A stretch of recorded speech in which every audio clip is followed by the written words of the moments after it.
Welcome to the TalentGrow Show, where you can get actionable, results-oriented insight and advice on how to take your leadership, communication, and people skills to the next level and become the kind of leader people want to follow.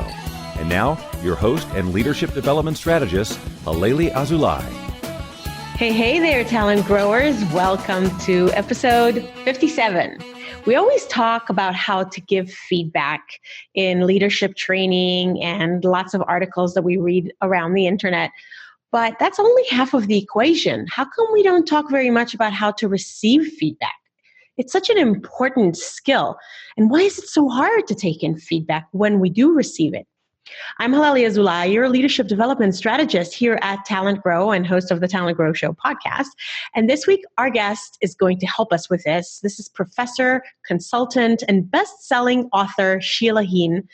And she's going to share with us her insights about how to better receive feedback, both formal and informal, direct and indirect, and even pick up feedback in the clues about how others wish we might change something about how we're doing things to become even more effective. And receiving feedback is a really important skill for all of us, self-leadership and leaders of others, and we can develop it. And it's not just up to managers to give feedback. It's something that we can all and should all do more often and also ask for more often, and we need to improve our skills in doing so.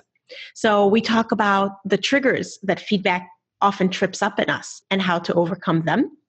Sheila also shares some really specific questions you can ask when you receive imperfect drive-by feedback and ways to harvest the benefits of even poorly delivered feedback.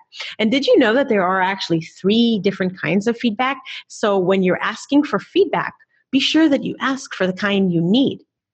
And the 3 key words that you should put at the start of all your requests for feedback that will produce instant, specific, and helpful coaching. Are you ready? Well, let's listen in to episode 57 of the TalentGrow Show. Hey there, this is Halelly Azulay. I am so excited to have Sheila Heen on with me. Sheila is the CEO of Triad Consulting. She's also a lecturer on law at Harvard Law School. She's consulted with clients like MITRE, BAE Systems, HSBC, Unilever, Federal Reserve Bank, and on and on. And she has spent the last 20 years with the Harvard Negotiation Project, developing negotiation theories and practices. Sheila is the author of best-selling books like Difficult Conversations, How to Discuss What Matters Most. And the one that we're going to talk about today is Thanks for the Feedback, the science and art of receiving feedback well, even when it's off base, unfair, poorly delivered, and frankly, you're not in the mood. Sheila, welcome to the TalentGrow Show. I am delighted to be here. I am very happy that you are here, and I look forward to talking with you about this topic because it is one that I don't think is covered nearly as much as necessary. But before we get there, in order for people to get a little bit of a sense of who you are, tell us about your professional journey. Where did you start and how did you get to where you are today? Well, like many people, I came to law school not totally sure I wanted to be a lawyer or practice law, but figuring the education and the discipline thinking and the credential would be helpful. And I took the negotiation course from Roger Fisher, who wrote Getting to Yes, who was a hugely inspirational figure during my first year of law school. And I just fell in love. I thought I could do this every day for the rest of my life, and I would learn something new every day. And that was more than 20 years ago. So far, so good. Wow. When I graduated from law school, I had already been working with Roger and colleagues at the Negotiation Project as a student and an intern, and they offered me a full-time role. And then I was doing moonlighting on the side for a nonprofit consulting group in conflict areas in the world, doing mostly public sector work. And eventually we wrote Difficult Conversations, which took us 7 years. Wow. And then my co-author Doug Stone and I founded Triad, where we do a combination of corporate work with executive teams, et cetera, and speaking, along with nonprofit work and government work. And that was that. And it took us 15 years. I should add, it took us 15 years to write a second book, which is the one we're talking about today. Thanks for the feedback. So when you say that, do you mean it took 15 years until you wrote another book, or did you actually take 15 years to write it? Well, it didn't take us 15 years to write it. That's an interesting question. Difficult Conversations came out and it has done very well. And when you have a book that does well, your publisher wants to know right away, like when you're going to write your next book. And we felt like we kind of put everything we know into that first book. Like we don't know anything else yet. So we felt like we wanted to wait until we had learned something new and something big enough to be sort of book worthy as opposed to an article or a pamphlet. And so we were on the hunt for the next topic and trying to learn as fast as we could. So it wasn't that we were writing that particular book for 15 years. We probably worked on Thanks for the Feedback for about 5 years, all told. It just took us a while to feel like we were onto something that we felt was missing in the conversation around leadership and negotiation. Yeah. And really, I mean, your first book is absolutely incredibly influential in the field. And so thank you for creating something that is so useful and meaningful. And I came across Thanks for the Feedback when I was working with a client that was trying to completely overhaul their performance management system. And, it's a big trend. They were actually on the forefront of it. Now it's actually, the pendulum is swinging hard in that direction of letting go of, the traditional ratings and annual performance review and moving more towards everyday feedback. And so I was helping them create a way to make that change stick and train everyone in their organization and help prepare them for it. And your book came up. Actually, an article that you wrote for Harvard Business Review about the book was what first led me to discovering this. And it was like, wow, we learned so much about how to give feedback. But a lot of the problem for all of us for worrying about how to give feedback actually probably come from times when we received feedback in a way that was so unhelpful that we don't want to do that for other people, right? So I'm really interested in hearing more from you about why do you think it's so hard to give feedback? Well, what's interesting to me is that when we try to help people have feedback conversations more often, the traditional approach is to work with people on how to give feedback more skillfully or more effectively or more often. And, we do some of that work as well. But eventually, we noticed that it wasn't totally solving the problem. In other words, we'd come back to the same client or group of leaders 6 months or a year later, say, how's it going? And they would say, well, we're still having trouble with those feedback conversations because even though I now tried to offer it more skillfully or more clearly, it still isn't working. I got a bad reaction. The person was devastated and unmotivated, or we had a really good conversation, but then nothing changed. And so we were sort of puzzling over what else might help when it suddenly hit us that giving is only half the equation. And in fact, in any exchange of feedback between the giver and receiver, it's really the receiver who's in charge. And so we started to get curious about why it was so hard for all of us, honestly, to take in the feedback that surrounds us every day. Because we're not just talking, as you mentioned, about formal performance reviews. We're talking about the direct and indirect, formal and informal, sometimes even unspoken feedback that are clues to how we're influencing or impacting other people around us and the ways in which they wish we would handle things a little bit differently, or the ways in which we make it harder for them to do their jobs. And the more senior we get, the more reluctant people are to tell us, actually, to give us candid coaching. And so we started to get curious about what is so hard about that and what might help. And we started to think, well, maybe receiving feedback is actually a distinct leadership skill, that if you got better at it, you don't have to wait around for the perfect mentor to show up. If you're determined to learn, nobody can stop you because you can actually take charge of and accelerate your own learning. And we can have shared responsibility for us to have effective feedback conversations, whether you're a giver or a receiver. So it's not just up to managers to give it. It's up to all of us to also go out and ask for it and help other people give it to us so we can hear it. Yeah, I love it. And it has a very empowering and a message that kind of reminds people of their need to be self-reliant and own their own development rather than put it into the hands of the giver of the feedback, to say, well, it's their fault that they didn't deliver it well enough, or they didn't give me enough of it, or they didn't give it frequently enough, or whatever it is. And that sort of allows you to wash your hands off of the responsibility you have for always improving and for being proactive and intentional about both seeking feedback and also seeking meaning in feedback that maybe is not well delivered. So you talk about 3 triggers. I'd love to cover those briefly. Yeah. So what we found is that as human beings, we have 3 kinds of triggered reactions when we get feedback. Mm-hmm. Truth triggers, relationship triggers, and identity triggers. So truth triggers are all about the content of the feedback itself. Is this true, or does it not really understand the big picture? Is it good advice or bad advice? It's all about evaluating the quality of the feedback itself. Mm-hmm. And by the way, we're really good at wrong spotting and finding what's wrong with the feedback, why it wouldn't work, why it's not realistic, why we have much bigger problems. So this is not what we really need to work on. So we can always find something wrong with it in order to dismiss it based on truth triggers. The second kind of trigger is a relationship trigger, and this is all about who gave you the feedback, because we often have a bigger reaction to the who than we do to the what.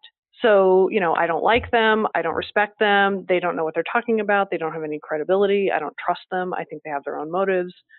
I think there are a myriad of reasons why we have trouble with the who, and it's not that we should pretend that there's no problem with the who, it's that we let the who cancel out the what.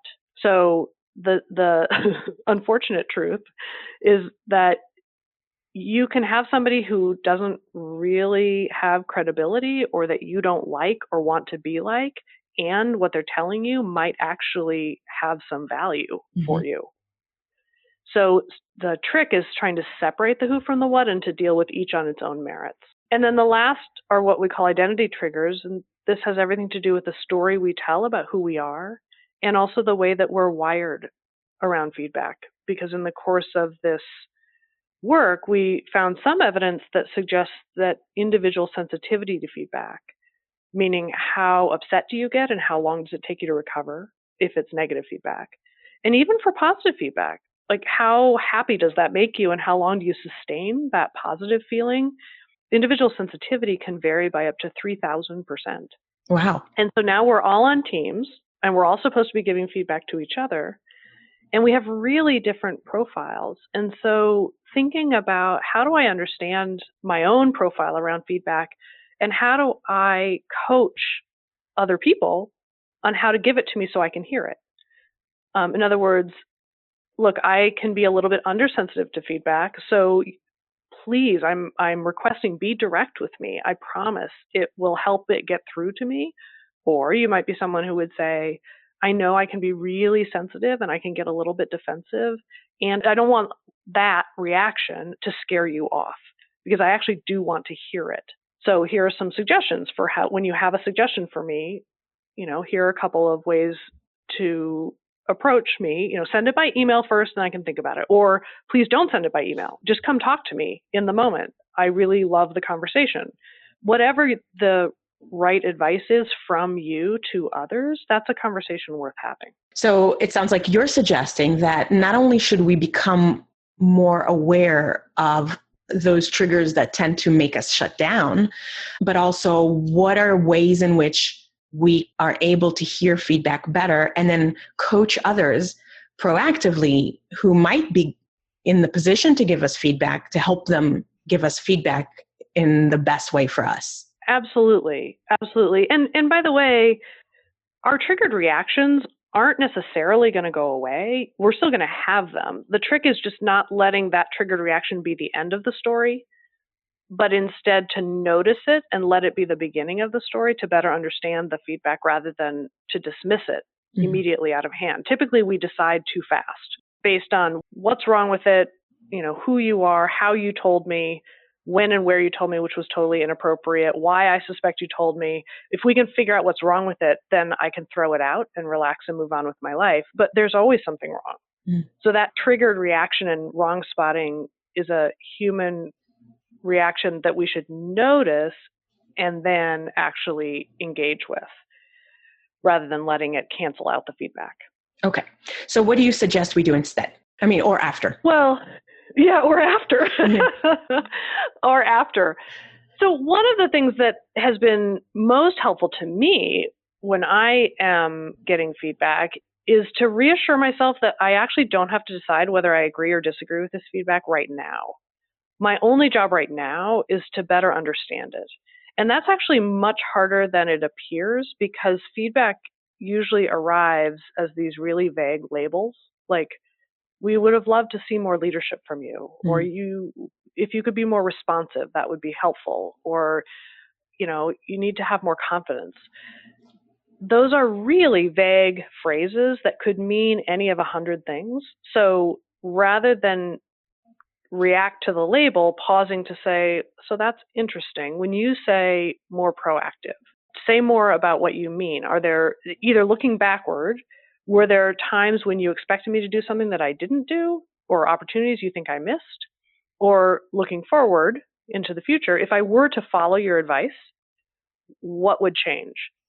Those questions, what specifically would change if I followed your advice, that's forward-looking, or help me, looking backward, understand what you noticed that prompted you to make this suggestion to me, just helps me understand what my giver is trying to tell me in the first place. And that conversation itself actually produces a better conversation in many cases, rather than a sort of drive-by quick exchange that then I sort of dwell on afterwards. Yes, and simmer. And simmer, exactly, and make a list of all of their character flaws and problems. And all the things you should have, could have, would have said to them if you were smarter in the moment. All my snappy comebacks that I just didn't think of fast enough.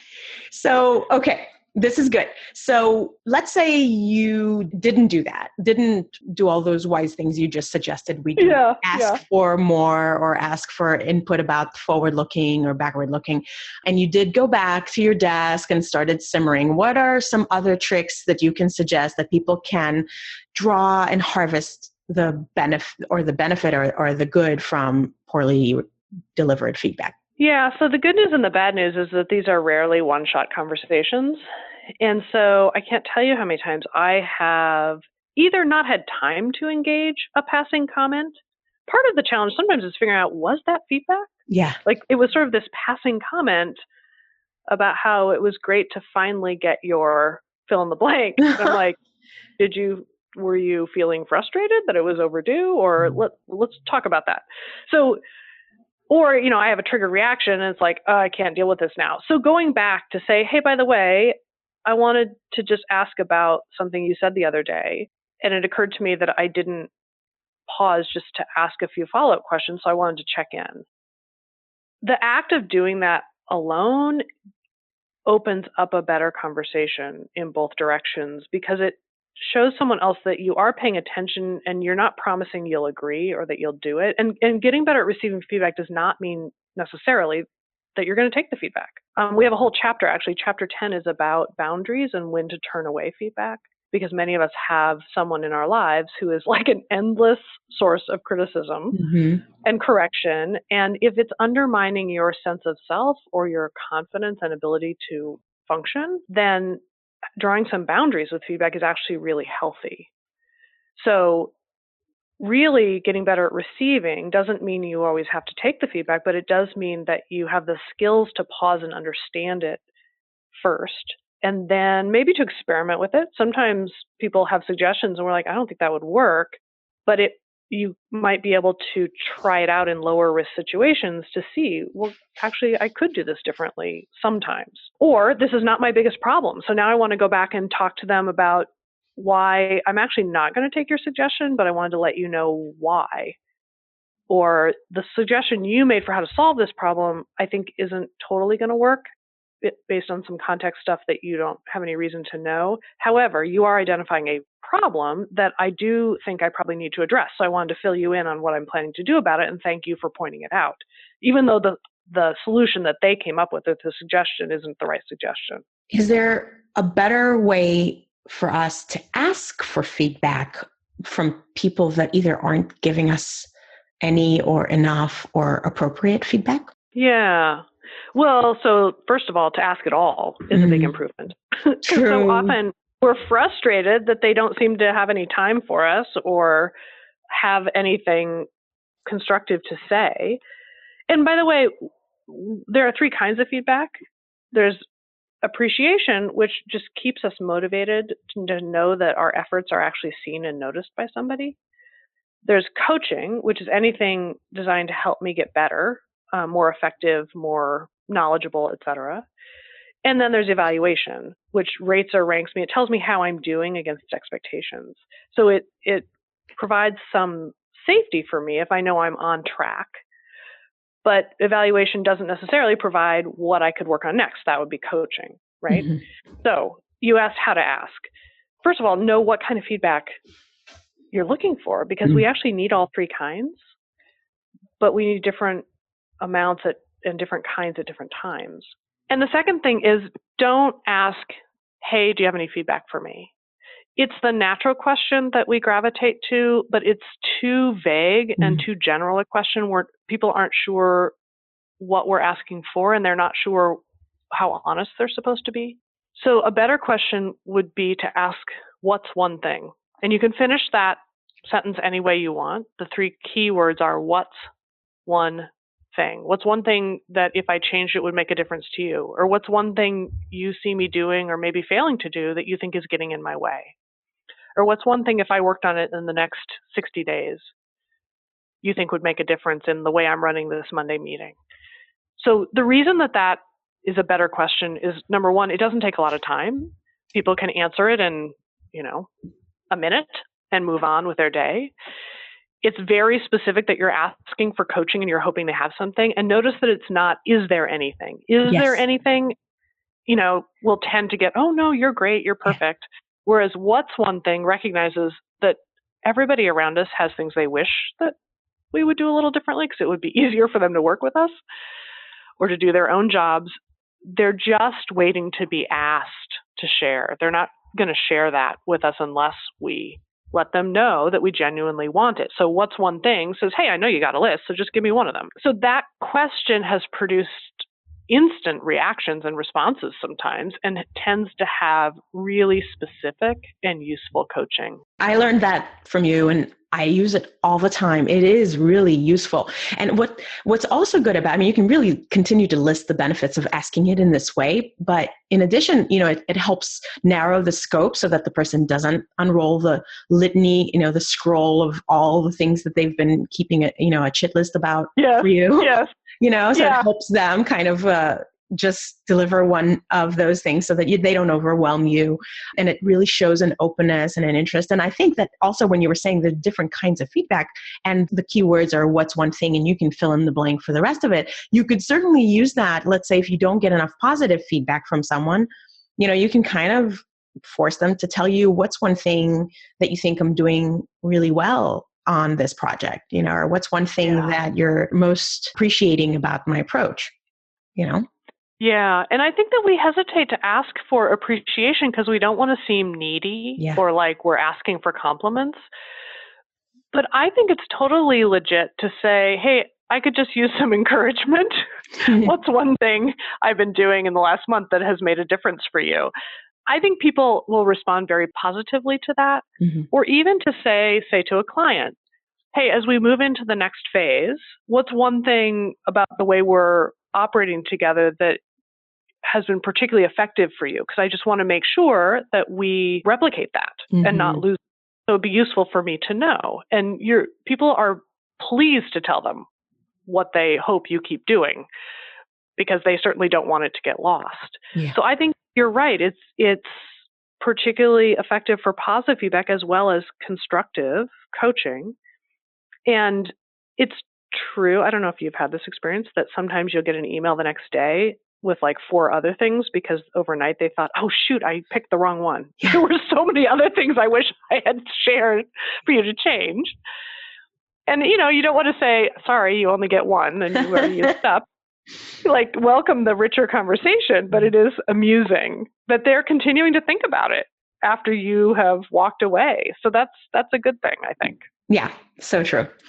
Well, we could keep going forever, but I know that people are probably almost getting to work if they're listening on their commute or almost done with their run. So before you tell us what's new and exciting with you, Sheila, what's one really specific action that you can recommend that listeners take today, this week, that can help them ratchet up their own effectiveness as a leader or in communication? Well, one would be asking for one thing. But the other, I think, that has been useful to me is that when I get an upsetting piece of feedback or from someone I particularly have trouble with, I automatically, over a glass of wine with a friend, am going to vent about what's wrong with their feedback. Who, what, where, when, why, and how they gave it.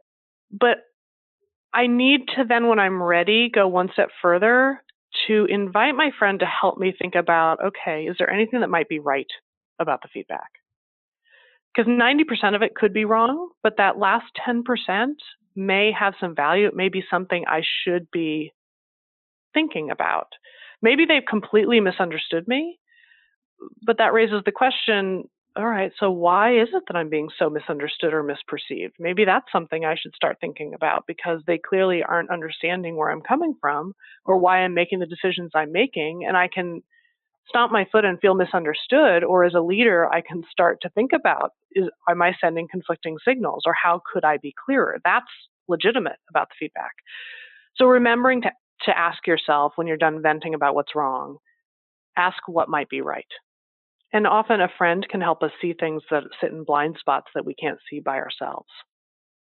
And I love that because sometimes we ask our friends and our friends are probably willing to go along with, to sort of join us in the venting, and like, what an idiot. They shouldn't, and they'll just sort of jump in. Don't listen to them. They're horrible. You're great. Yeah. I mean, that's why we have friends, right? Yeah. So it's really nice that you kind of help your friend also reframe to look for what's good and have that kind of objective external additional help to find what's useful. And there is probably something that's useful about every kind of feedback, no matter how wrong-headed or hurtful it is, which is why the title of your book is so brilliant. Thanks for the feedback, right? Because feedback, in the end, it is a gift that someone actually chooses to tell you something. Yeah, and to me, the title of the book reflects our ambivalent feelings about feedback. It's sort of that journey from, thanks for the feedback, goodbye, to finding something that you genuinely can feel thankful for. Yeah, great. That's really great. So what's exciting in you and your world? Do you have a new project or something that really has your attention these days? Well, we certainly are on the hunt for the next project. As you know, it may take us a little while. Hopefully not 15 years. Hopefully not 15 years. I have been thinking a lot about the political dialogue, of course, in the country these days, and also noticing that the narratives in the media, but also really in conversation, have become so stark. You're a critic or a supporter, you're red or you're blue, and I don't think that actually reflects the complexity of who we are and what we believe in, either individually or collectively. So I'm pondering how we might actually complexify those conversations, because the us-them narratives can over time become pretty unstable. And it feels like we're headed in that direction. So that's kind of what I'm thinking about. Wow. Have you written anything yet about that, like articles or anything like that, to give us a clue into your thinking? Well, I wrote a piece in the Modern Love column for the New York Times way back in 2008, because my marriage, I've been married for 22 years, 23 years, something like that, straddles the political divide. And so I did write a piece for Modern Love in the New York Times about that. And so, I'm thinking about it. I haven't written anything since specifically, but have a couple of ideas I'm turning over. Interesting. But that sounds like challenging. Yes, challenging. And it sounds like something that is very value adding for our culture. So looking forward to reading more from you about that. That's awesome. And so how can people stay in touch with you and learn more from you and about you? Well, the good news about having a very unique name like Sheila Heen is that I'm really easy to find. So we have two websites. The Triad Consulting Group website has a nav called Help Yourself, and it has reader's guides, team leader guides, etc., with good discussion questions for using both difficult conversations and thanks for the feedback. Tons of resources, prep sheets, all for free. Awesome. And then there's an author's website, stoneandheen.com, that is just a slightly more personal approach to it, but also links to resources for using both books. Great. Well, we will link to that in the show notes. And are you active on social media? Should people follow you anywhere? You can follow me on LinkedIn. I don't post very often. Okay. But yes, we try to put our resources up on the website so that leaders can download them and don't need to reach out for them in more than one place. Okay. Great. Well, I certainly appreciate your time and your insights, Sheila, and sharing them with the Talent Growers community. And I know that that's going to come in very, very handily for everyone who's listening, because we all need to seek more feedback, but also draw the juicy, wonderful nuggets out of whatever feedback we do receive, whether it is greatly delivered or not. So we appreciate your time. Thank you. Thanks for having me. It's been a delight talking to you. Well, I hope you enjoyed this episode, Talent Growers. All the links to all the resources we mentioned, such as Sheila's websites and books, are all on the show notes page for this episode, which can be found at talentgrow.com/podcast/episode 57. And while you're there, be sure to pick up my free tool called 10 Mistakes That Leaders Make and How to Avoid Them, which will also get you signed up for my free, short, fun, and actionable weekly newsletter. I'd love to keep in touch with you, and that way you will never miss an episode. You'll get information about my latest blog posts, and also always a quick tip and some kind of new thing you can learn. And as you may know, we're super proud that the Talent Grow Show podcast has been selected to be part of the C-Suite Radio network of high-quality business podcasts. So check it out over there at c-suiteradio.com and get lots of useful leadership advice and insights. Also join our growing community on our Facebook group called Talent Growers Community. Just go to Facebook, search Talent Growers Community. You'll find our group. It's a closed group, which means only people who are members of the group can listen into the conversations and share. But anybody who is a listener of the Talent Grow Show can absolutely join. All you have to do is just request to join, and I'll approve you. And this is where listeners of the show support each other. I share some insights. We all share advice. We share our leadership development journey, questions, answers, and so forth. So take a couple of minutes, go over to iTunes and leave us a rating and review to help the show be featured in search results on iTunes so that more people can discover the show and gain value from the wonderful wisdom of all our guests.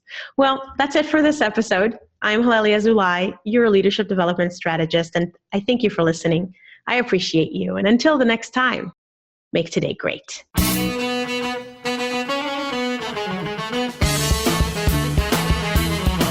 Thanks for listening to the Talent Grow Show, where we help you develop your talent to become the kind of leader that people want to follow. For more information, visit talentgrow.com.